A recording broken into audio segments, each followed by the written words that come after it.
Welcome to Tara Kape vlog. Let's get started by brewing.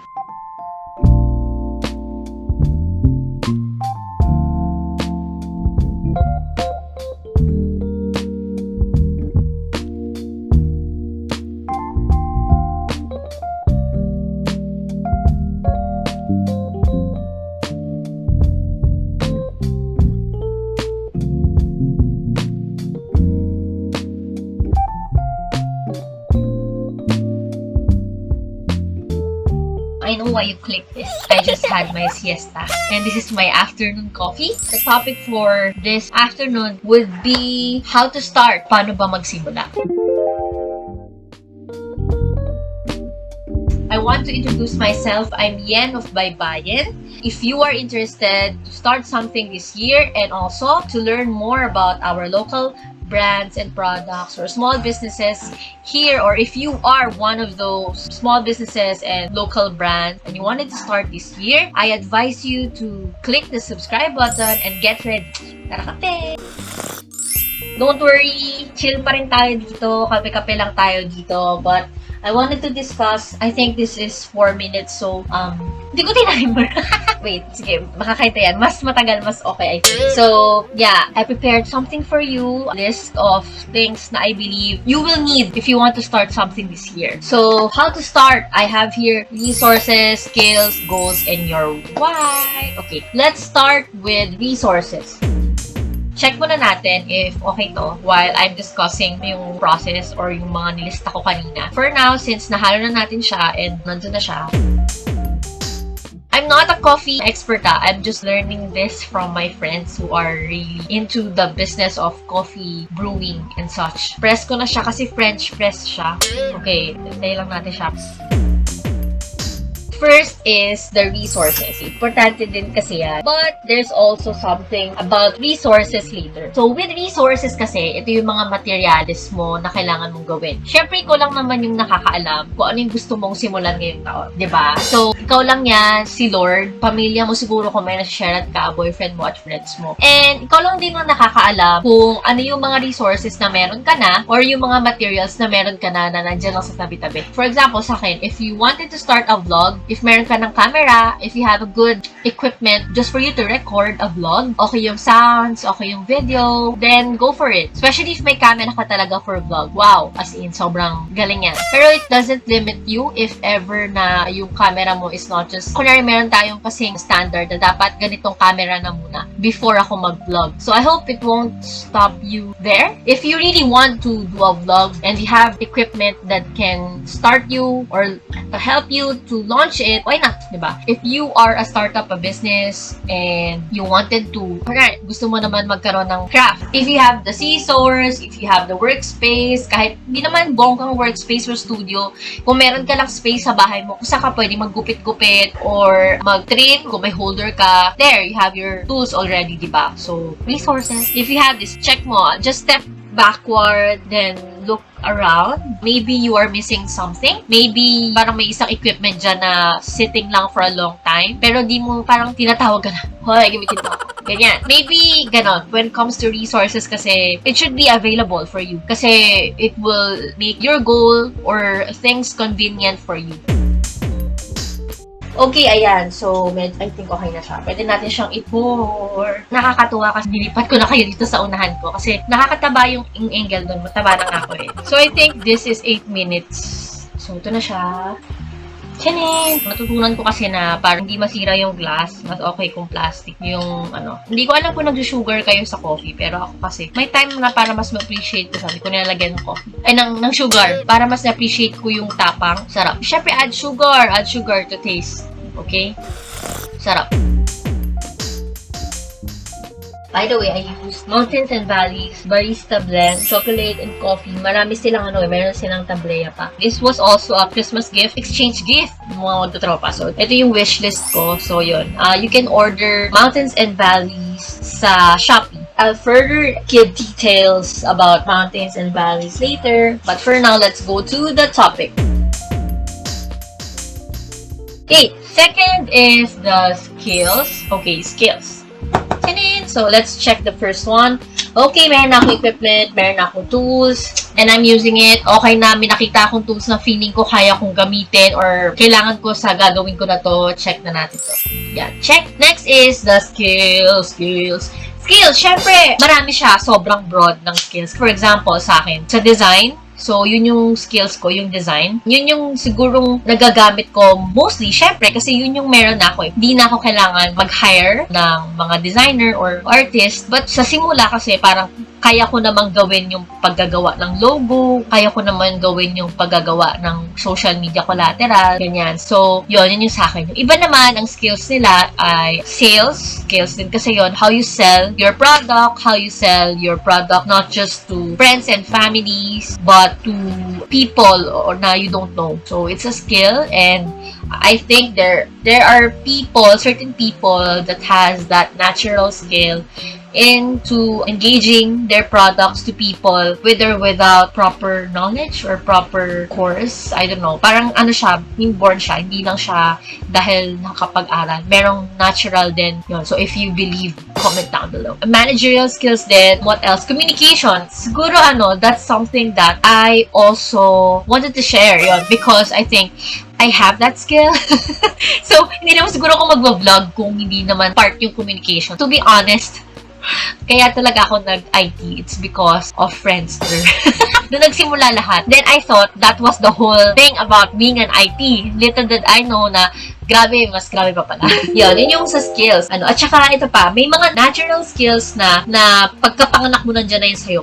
Baga parang namana mo siya. Ganon. Parang your mom is really good at communication. Your mom is really good at design. Your father is an artist. Yun, parang it runs in the blood. So, may mga natural skills din. At meron din namang skills that can be learned. Ayan. So, sige, pag-usapan na din natin yun ng konti. Pero inom lang tayo ng coffee.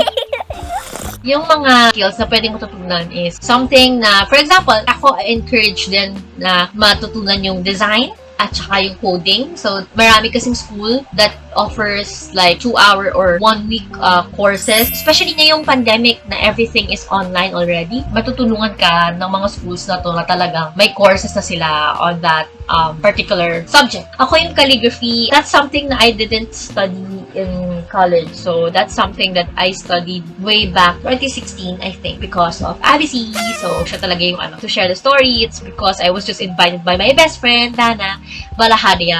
Yan, binagit ko na siya last vlog. And-invite niya ako sa isang conference ng calligraphy. Tapos, ang gusto ko lang talaga is maggala kami. But then, umattend na ako and I had tapos, natuwa naman ako. Tuwa na ako sa workshop. So, sabi ko, sige, let's buy. Bumili agad ako ng brush pen after that workshop. So, yun, it's something na also learn over time. Ang skills din naman, I believe, it's not something na you attain after a week, after one night. Most of the time, it's something that is attained after a year, after 2 years, even a few years, just for you to master it. One thing is important is that you are willing to learn that skill, di ba? Hindi lang dahil napilitan ka. Okay?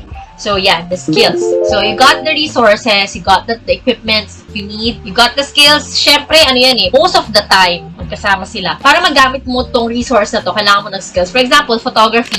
You have the camera, but you don't know how kumuha. So, yun, kailangan mo pa rin aralin. So, skills pa rin siya. Binanggit ko kanina, may natural skills, meron ding learned skills. Either of the two skills na gusto mo, perfect or would match the resources that you have, go for it. Go for it. Okay, the third one. I love this and I think this will take a sign because, yeah, marami kasi to malawak din to. The goals. Ayan, the goals. Goals. You are gold. Sa goals, syempre, di ba?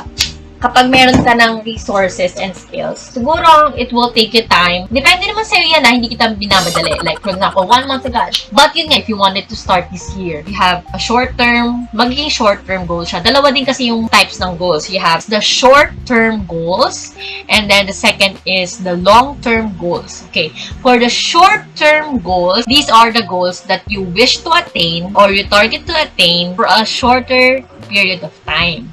For example, 1 year, 6 months, 1 month, a week. Then the long-term goals Ito naman yung nakikita mo after 5 years, after 3 years, yan yung mga different types of goals. For you to be able to start something, you have to figure out if that is something that is part of your short-term or your long-term goals. Why? Kasi kapag short-term goal siya, kapag naintindihan mo na yung mga factors, doon mo din makikita kung short-term ba to o pang long-term ba to.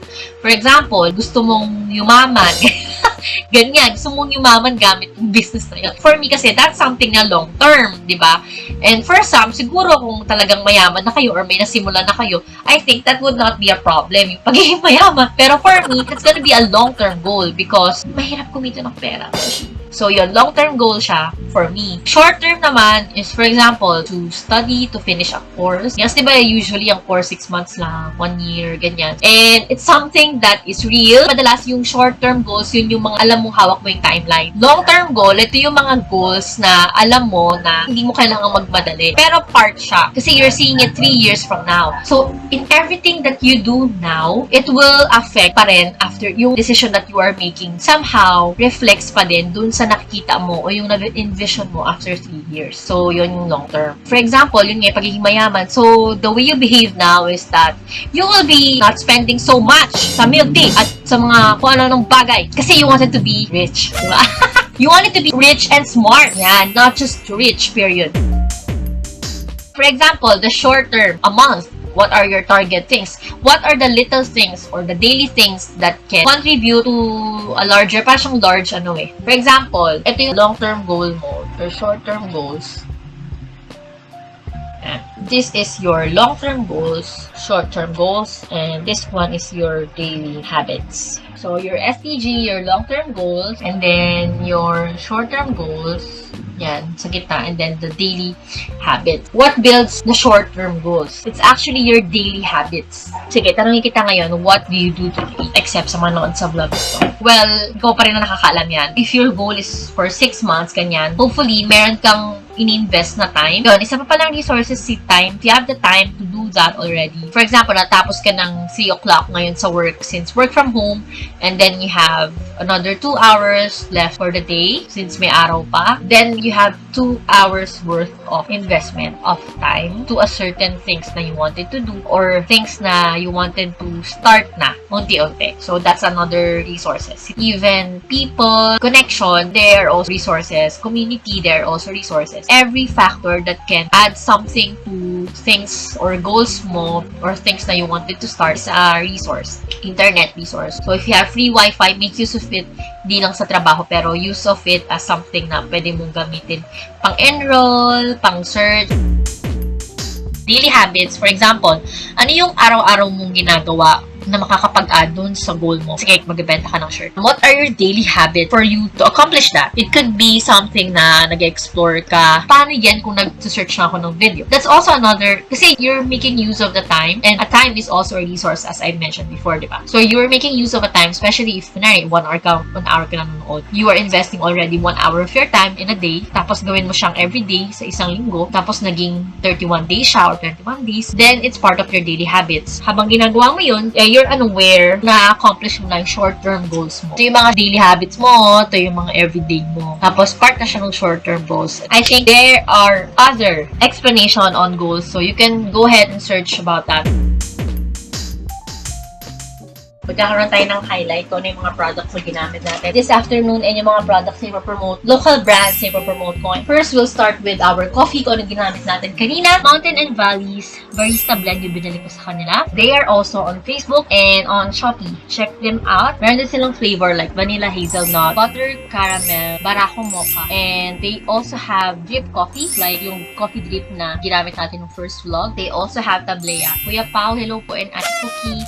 They are from Tagaytay, so you can really agree that these are really mountains and valleys because they are from the mountains and valleys of Tagaytay. Anyways, I've decided also to share other products, especially mag-Valentine's ngayon, guys. Pwede mo regaluhan yung kaibigan mong single ngayon. These are some local brands na I recommend. Ito, sobrang nagustuhan ko yung product nila. Flowers, bouquets, ayan. For flowers, bouquets, and everything na floral and di lang sa small occasions or date, even yung wedding, you can purchase a bouquet of flowers or Marami pa kasi nagko-customize talaga siya. So, you can avail from Everyday with Wednesday. Ito i-share ko sa inyo. This is a gift from my boyfriend, si Shaq. Kung makikita nyo, gamit ko na siya ngayon. Part na siya ng room ko. I find it very innovative ba yun? Yung parang hindi mo lang siya magagamit ng isa lang, tapos tatapon mo na siya. Because it's a paper bouquet. Nakakatuwa kasi yung smell na in-spray ni Wednesday, siya kasi may ari. Siya si Everyday with Wednesday. Nandito pa. Its aroma is still in my room. Alam mo, parang fresh na binigay pa lang sa boyfriend ko nung Valentine's na si Shaq. So yun, thank you Shaq din, and thank you Wednesday. May ari siya yung personal na nagagawa ng bouquet for you. Yung arrangement can be customized.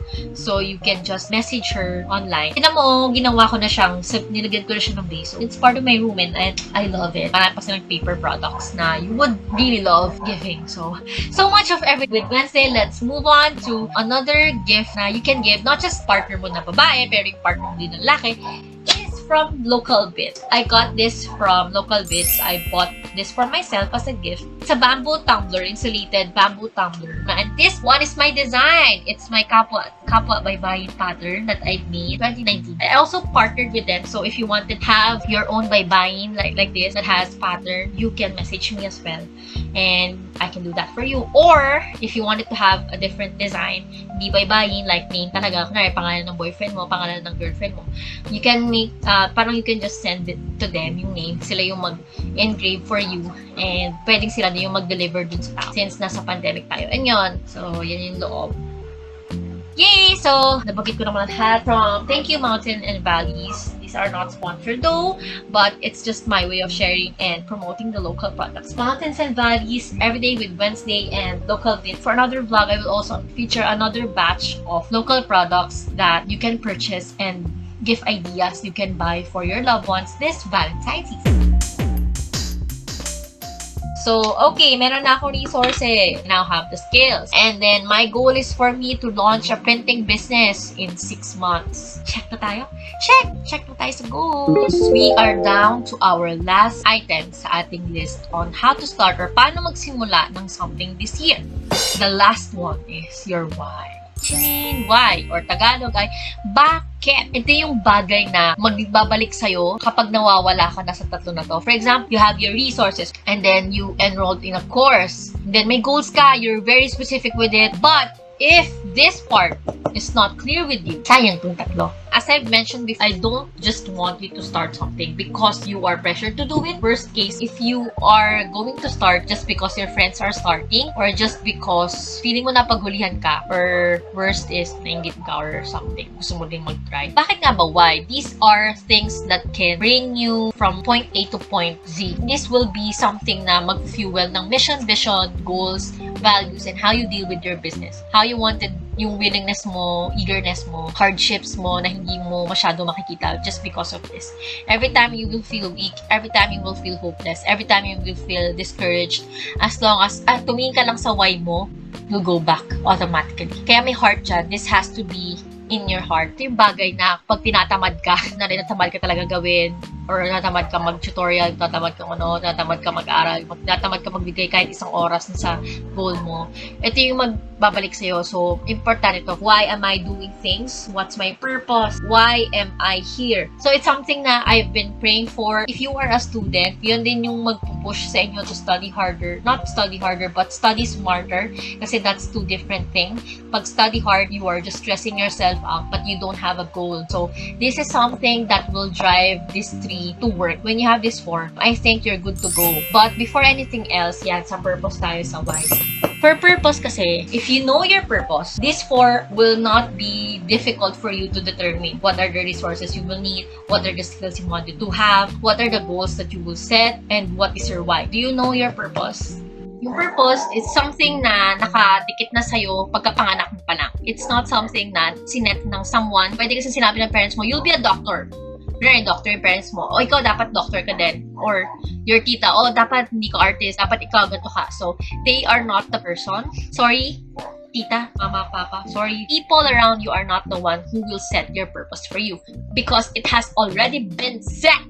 Paggising mo pa lang, pagkapanganak mo pa lang, pagka mulat pa lang yun ng iyong mata sa mundo na to, you already have this purpose.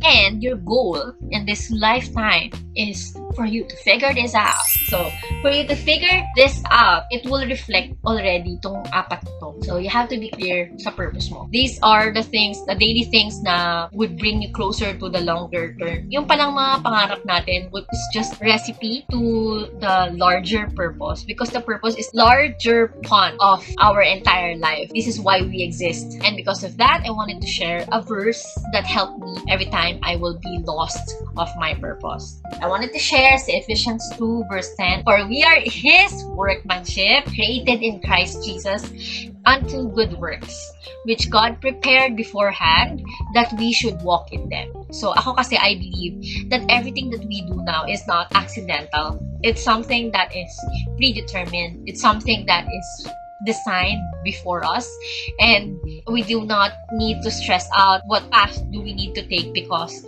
if we believe that God is guiding you or God is with you in the process, you just have to believe, you just have to have faith, you just have to listen, you just have to be humble at all times, and you will not be lost. You will always be on His path, and He will counsel you with His loving eye. That's my favorite verse. Yeah, actually, I met that verse 2015 on my first job. Yung, I will instruct you and teach you in the way that you should go, and I will counsel you with my loving eye. Yan. So, I encountered that in 2015 when I first started yung DIY Arts and Crafts with my best friend. So, yun. Kaya ako tinuloy yung first passion project that I did, sort of, ganyan. And we were featured sa Umagang Kay Ganda nun. So, that's something na, wow, galing. Natupad yung verse. Parang, while starting that passion project, I didn't know things.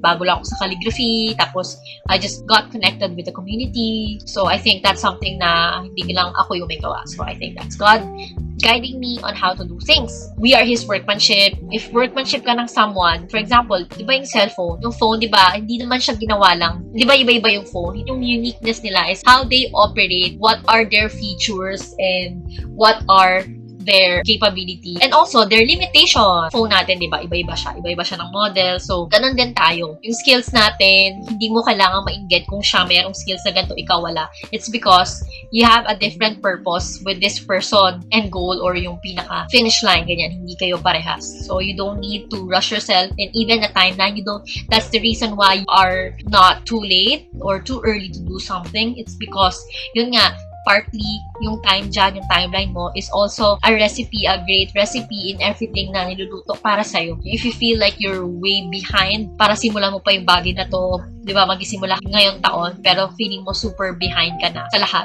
Don't think that way, because maybe that's the reason why you just thought of this business, or you just thought of that community or something that you wanted to start. It's because it's part of the big plan for you. Na you have to go through yung mga nakaraang taon, you have to go through that experiences muna before you start. Someone had already prepared that for us. Basic lang. Kunwari, alam mo, may nagluto na ng lunch para hindi mo na kailangan pumunta ng palengke. So, it eases you waking up in the morning, because, may isa-serve ng lunch, may isa-serve ng ulam sa tanghali. Hindi mo na kailangan gumising ng maaga para pumunta ng palengke. Purpose, yun siya. Importante siya.